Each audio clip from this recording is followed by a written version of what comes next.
ഞങ്ങൾ ആ ഉദ്യാനത്തിലെ കാഴ്ചകളൊക്കെ കണ്ട് ഇനി തിരിച്ച് ഹോട്ടലിലേക്ക് മടങ്ങുകയാണ്. അങ്ങനെ പോകുന്ന വഴിക്ക് ഞങ്ങളൊരു സ്ഥലത്ത് ഇറങ്ങി. നമ്മൾ വരുന്ന വഴിക്ക് ഒരു കാഴ്ച കണ്ടിരുന്നു, കുറച്ച് ഫ്രൂട്ട്സുകളുടെയൊക്കെ മോഡലൊക്കെ തയ്യാറാക്കി വെച്ചിട്ടുള്ള ഒരു സ്ഥലം. അവിടെ ഒന്ന് ഇറങ്ങി ആ കാഴ്ചകളൊക്കെ കാണണമെന്ന് ഞാൻ മനസ്സിൽ വിചാരിച്ചിരുന്നു. കൂടാതെ അവിടെ ഒരു ഗ്രോസറി ഷോപ്പ് ഉണ്ട്, അവിടെ നിന്ന് കുറച്ച് സാധനങ്ങളൊക്കെ വാങ്ങുകയും ചെയ്യാം. ഉദ്യാനത്തിലേക്ക് പോകുന്ന വഴിക്ക് പ്രധാന പാതയുടെ ഒരു വശത്തായിട്ടാണ് ഈ ഫ്രൂട്ട്സിന്റെ ഒക്കെ മോഡൽ ഇങ്ങനെ മനോഹരമായി നിരത്തി വെച്ചിരിക്കുന്നത്. ഞങ്ങൾ അവിടെ ഇറങ്ങി കാഴ്ചകളൊക്കെ ഇങ്ങനെ പകർത്തിക്കൊണ്ടിരിക്കുകയാണ്.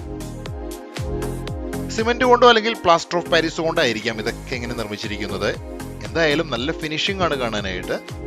പഴത്തിൻ്റെയൊക്കെ ഒരു കൊലയായിട്ട് അങ്ങനെ, അല്ലെങ്കിൽ ഒരു പടല ചെത്തി വെച്ചിരിക്കുന്നത് ശരിക്കും കണ്ടിട്ടുണ്ടെങ്കിൽ നമുക്ക് ആ ഒറിജിനാലിറ്റി ശരിക്കും ഫീൽ ചെയ്യും. അതുപോലെ കോണൊക്കെ ഇരിക്കുന്നുണ്ടല്ലേ, മാതള നാരങ്ങ, പൈനാപ്പിൾ ഇങ്ങനെ ഒരു പീസായിട്ട് ചെത്തി വെച്ചിട്ടുണ്ട്. അതുപോലെ തന്നെ വെർട്ടിക്കലായിട്ട് ഇങ്ങനെ നിർത്തി വെച്ചിട്ടുണ്ട്. അതൊക്കെ ഇങ്ങനെ കാണാൻ നല്ല രസമായിരുന്നു. ശരിക്കും ഒരു ഒറിജിനൽ ഫ്രൂട്ട്സിന്റെ വലിയൊരു രൂപം അങ്ങനെ നിർമ്മിച്ചിരിക്കുകയാണ് ഇവിടെ. അതൊരു കുറച്ചു നേരം കണ്ടു നിൽക്കാൻ പറ്റിയ കാഴ്ച തന്നെയായിരുന്നു. നോങ്നൂഷ് ഗാർഡനിൽ നിന്ന് ഞങ്ങൾ തിരികെ ഇനി ഹോട്ടലിലേക്ക് പോവുകയാണ്.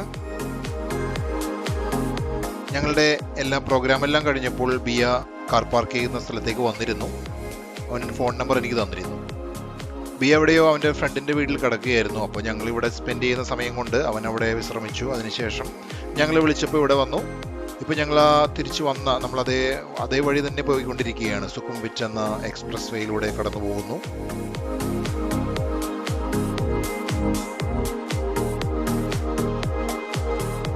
തിരികെ പോകുമ്പോൾ ഹൈവേയിൽ നിന്ന് കുറച്ച് മാറി ബിയ വേറൊരു പാതയിലൂടെയാണ് പിന്നീട് ഞങ്ങൾ ഹോട്ടലിലേക്ക് പോയത്.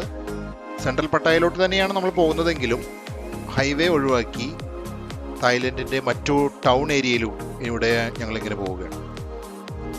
അവിടെ നിരവധി ഷോപ്പുകളും കച്ചവട സ്ഥാപനങ്ങളും അങ്ങനെയുള്ള എല്ലാ കാര്യങ്ങളും അവിടെയുണ്ട്.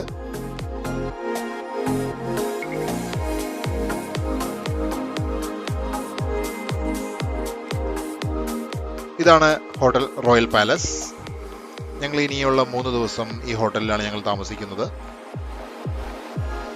തായ്ലൻഡിലെ അടുത്ത കാഴ്ചകൾ അടുത്ത എപ്പിസോഡ്.